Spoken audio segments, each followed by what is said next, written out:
नमस्कार। The news post देख रहे हैं आप और मैं हूं समीर। 19 दिसंबर से विधानसभा के शीतकालीन सत्र का आगाज होने जा रहा है।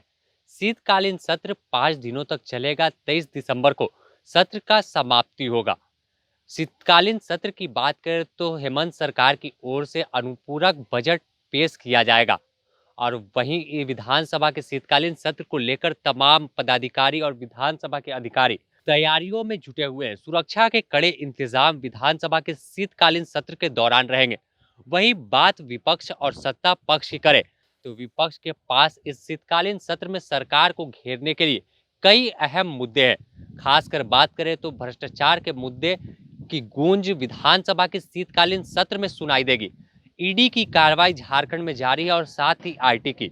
इस पर से लगातार सत्ता पक्ष और उनके विधायक जो हैं सत्ता पक्ष के, उनके नजदीकियों पर हो रही है। अगर ईडी की कार्रवाई की बात करें तो साहेबगंज में 1000 करोड़ रुपए के अवैध खनन का मामले का खुलासा किया है।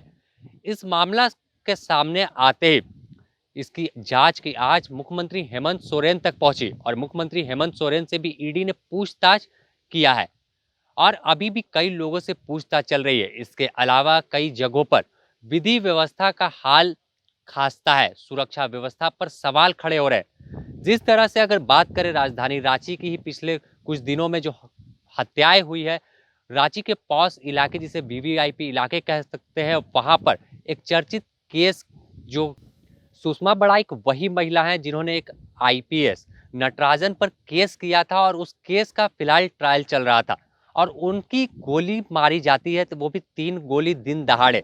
और वह उस जगह पर जिस सड़क से दिन भर में तमाम, चाहे वह जज हो या मुख्यमंत्री हो, राज्यपाल हो और तमाम वीवीआईपी लोग आना जाना करते हैं, लेकिन वहां पर सुरक्षा के कोई इंतजाम नहीं थे। इसके अलावा कई जिलों में विधि व्यवस्था पर विपक्ष सवाल खड़ा कर रहा है। तो इन सब चीजों की गूंज शीतकालीन सत्र में सुनाई देगी। वहीं सत्ता पक्ष के पास विपक्ष को जवाब देने के लिए भी पूरी तरह से तैयारी में जुटे हुए हैं। सत्ता पक्ष के पास मेन मुद्दा जो है कि झारखंड में 1932 के खतियान की मांग झारखंड गठन के बाद से भी उठ रही थी। तमाम लोग चुनाव में वादा करते थे लेकिन उस मुद्दा कहीं दब जाता था, गुम हो जाता था। लेकिन हेमंत सरकार ने 1932 के खतियान को स्थानीय नीति को पास किया और विपक्ष जवाब देगा कि आपने 1985 को स्थानीय माना था, हमने जो झारखंडी है 1932 से उन्हें ही 1932 देकर उनके जो रोजगार है और अन्य चीज उन्हें जल जंगल जमीन बचाने को लेकर दिया है।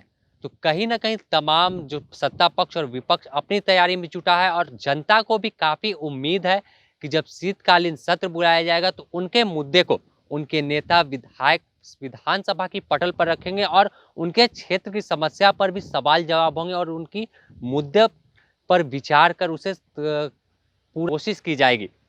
और वहीं इसके अलग बात करें तो कई नाखुश लोग भी राज्य में हैं जो अपनी मांगों को लेकर लंबे समय से आंदोलन कर रहे हैं, चाहे वह शिक्षक हो, जल सहिया हो, स्वास्थ्य सहिया हो, एनआरएचएम कर्मी हो। उन लोगों का भी कई विधानसभा घेराव की है, प्रदर्शन की है। तो जब 19 सत्र बुलाया जाएगा तो सत्र के साथ ही तमाम विधानसभा घेराव को लेकर भी बड़ी संख्या में प्रदर्शनकारी पहुंचने की उम्मीद है। उसे लेकर भी सुरक्षा के कड़े इंतजाम किए जा रहे हैं, जगह जगह पर बैरिकेडिंग की जा रही है और उन्हें विधानसभा के पास तो नहीं आने दिया जाएगा, लेकिन जो साईं धाम के पास धरना स्थल है विधानसभा के नजदीक में, वहां पर तमाम लोग दिख सकते हैं और अपनी आवाज बुलंद कर सकते हैं। फिलहाल अब इंतजार 19 दिसंबर का सभी लोगों को किस तरह से विधानसभा का शीतकालीन सत्र में हंगामे की भेंट चढ़ेगा या जनता के मुद्दे को तमाम विधायक सदन की पटल पर रखेंगे। द न्यूज़ पोस्ट आपको तमाम विधानसभा के शीतकालीन सत्र से जुड़ी अपडेट देता रहेगा। फिलहाल इस खबर में इतना ही। नमस्कार।